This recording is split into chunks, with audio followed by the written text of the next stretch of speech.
everybody, and welcome back. I am Kurt.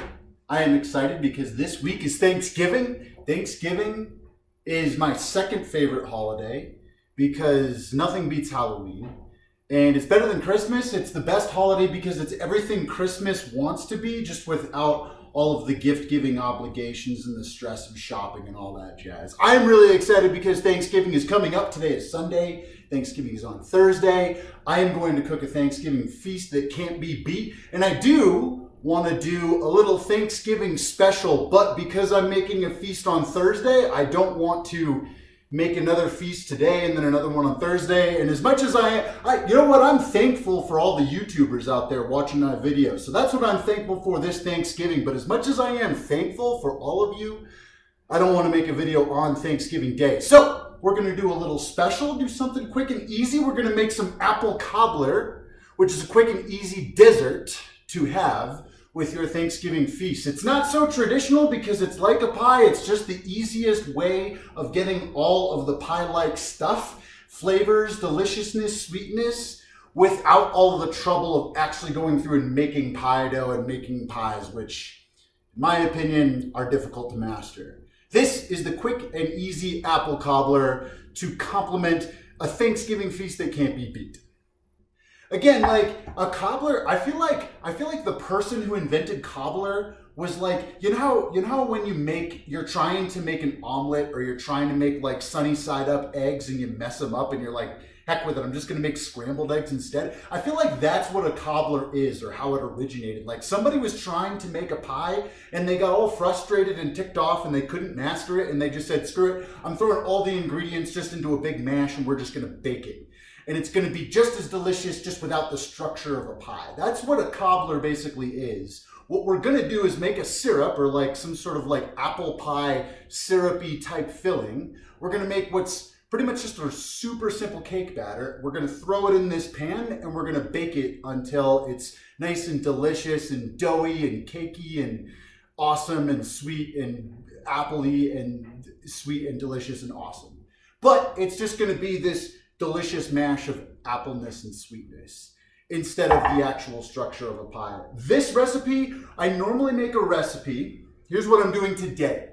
I normally make a recipe that is fit for a pan like this, but I'm definitely not going to be eating all of this between now and Thanksgiving, especially because we're going to be making more feasts and desserts this Thursday. So I want to go with a half size here. So I am taking my normal apple cobbler recipe and I'm going to cut it all in half so I can make something that will hopefully fit in this dish, just FYI.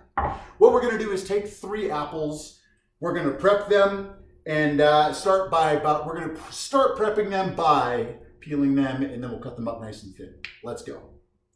This entire recipe is super like plug and play. Take, instead of apples, take peaches, and instead of brown sugar, use white sugar. We're going to use both today, but use all white sugar with peaches and probably like blueberries too. And you could make a nice peach cobbler or berry cobbler too.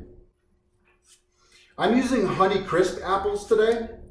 I normally use Granny Smith, but I wanted to mix it up a little bit.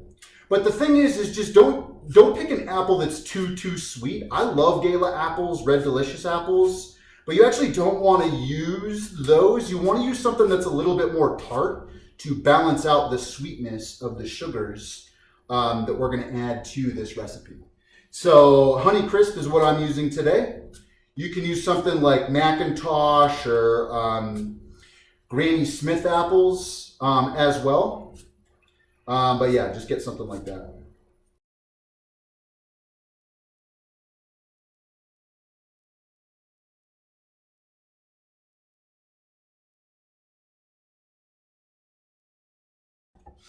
I like to slice them nice and thin, no more than like ½ an inch. But if you like them thicker, that's fine too. I'm just going to put them right into the pot because that's where they're going to go eventually anyways.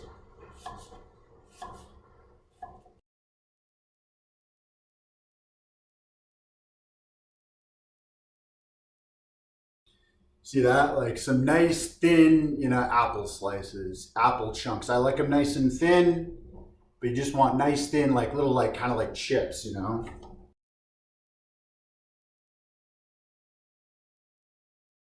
All right.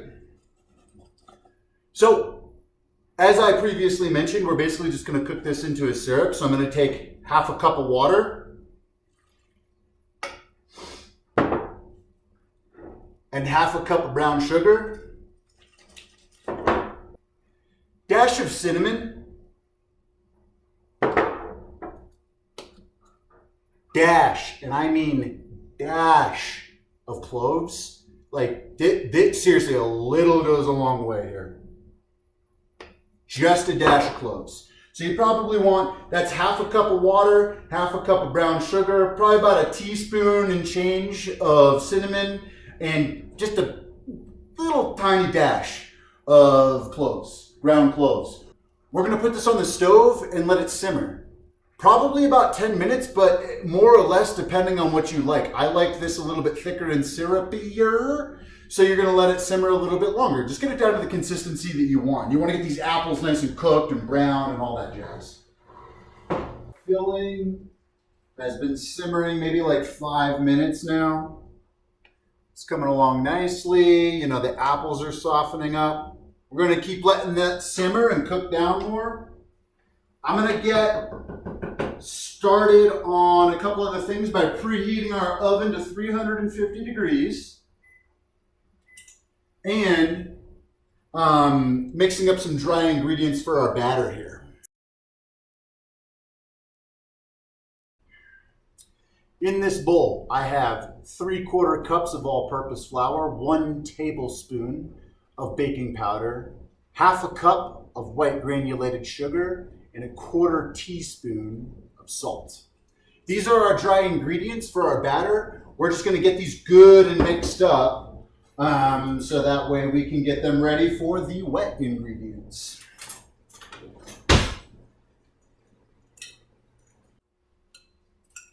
I like to get my dry ingredients good and mixed up before we add the wet ingredients, because you want the baking powder to be fully mixed into the flour so that way you get a good rising batter. And basically what we're going to do, we still got our apples simmering. What we're going to do is actually maybe like 1 or 2 minutes before we think our apples are done on the stove, we're going to take half a stick of butter and we're going to put this into our preheated oven to get the butter nice and melted in the pan. And then we're going to combine 3/4 cups of milk, whole milk, with our dry ingredients and make our batter. And then once everything is all ready to go, our apples are done, our butter is melted, we're going to take our batter, pour it into the pan, and then we're going to spoon gently our apples into the mixture so that it bakes up nice and fluffy and delicious around the fruit filling that we cooked to put into it. That's what's going to happen. And you will see it all transpire here shortly. I added a little bit of sugar. To our apple filling. So probably about 3/4 cup of brown sugar in total, but look at how nice this is looking. Look how the apples are softening up. Look at how this liquid here is nice and sugary and syrupy and thickening up. A few more minutes. I think it's been about 10, 15 minutes so far. So yeah, we're going a little bit longer. So probably about 15 to 20 minutes of simmer time total before we call it quits on the filling here. So I think our apples are about a minute or 2 away from being done. So into our just freshly preheated oven, we're going to put our pan, our Pyrex dish, which has half a stick of butter in it.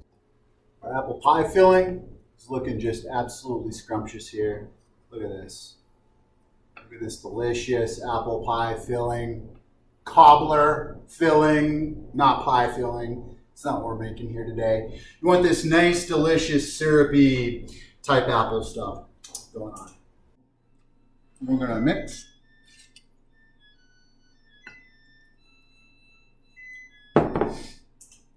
Our batter here.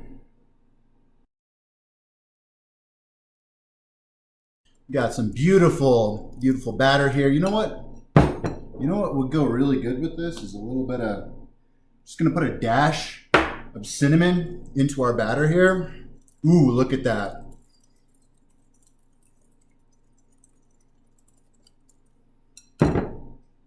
Got our delicious, delicious apple filling here. This is going to be a delicious dessert.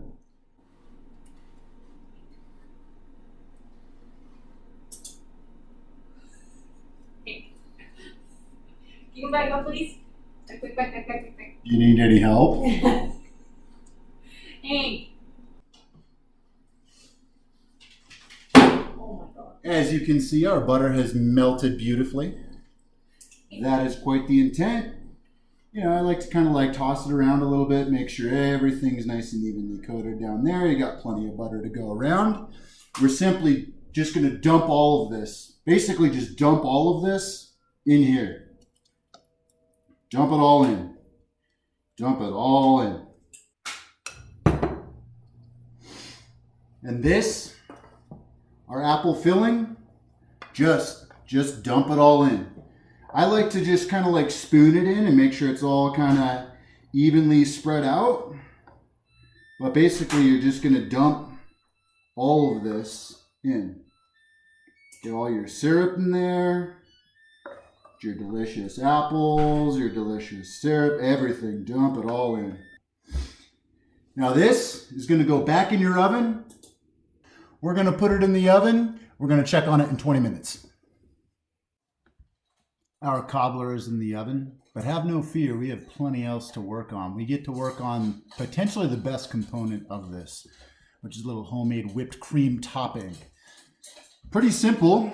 We're going to take some heavy whipping cream and we are going to whip it. Add a little sugar. And guess what? That's what whipped cream is. Let's go.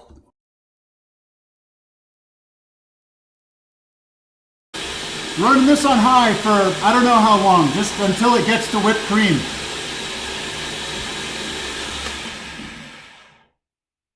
Check on it from time to time. You just don't want to overdo this. If you start to overdo it, you're going to end up with butter. We don't want that. So just check on it, you know, once every 30, 45 seconds, minute. Look at that. It's only been about a minute and we're already getting to like this, you know, nice whipped cream type consistency. So let's go ahead and start adding some sugar. Let's make sure we don't overdo this.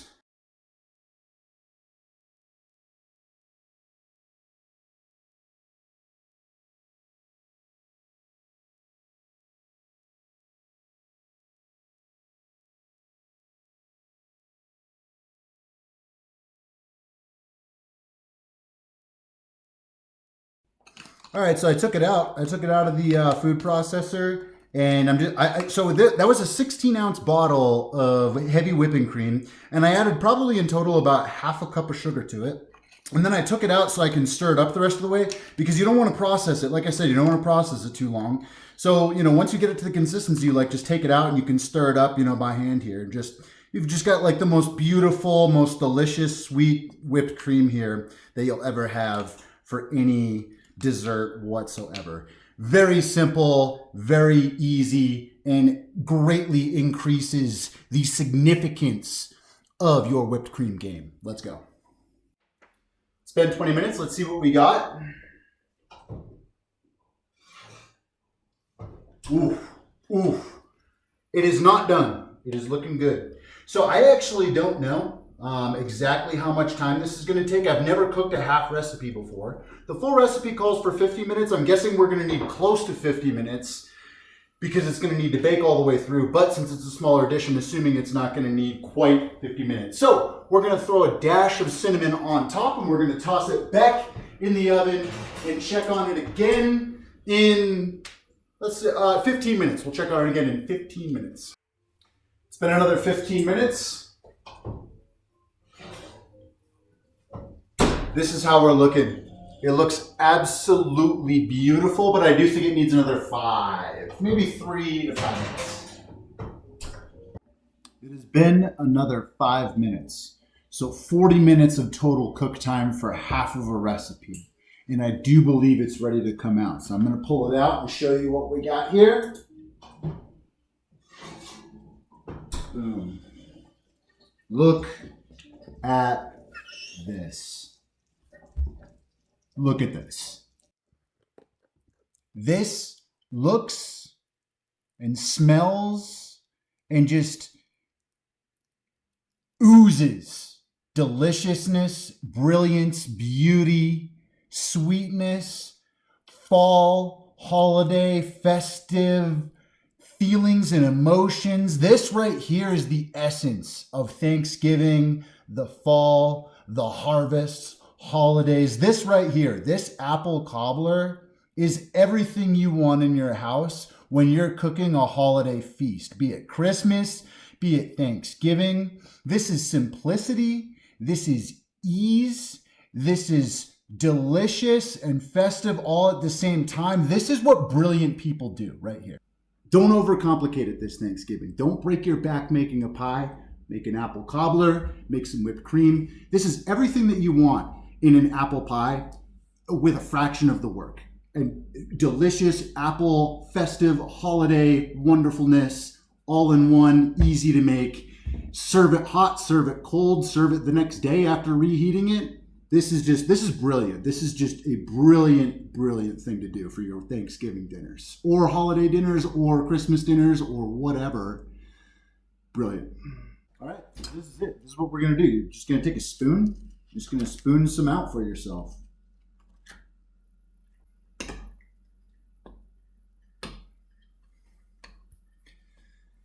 And this is it. This is what we got. Look at that. As a post-Thanksgiving dessert, snack, delicious sweetness with apples and wonderfulness in it. Let's try it.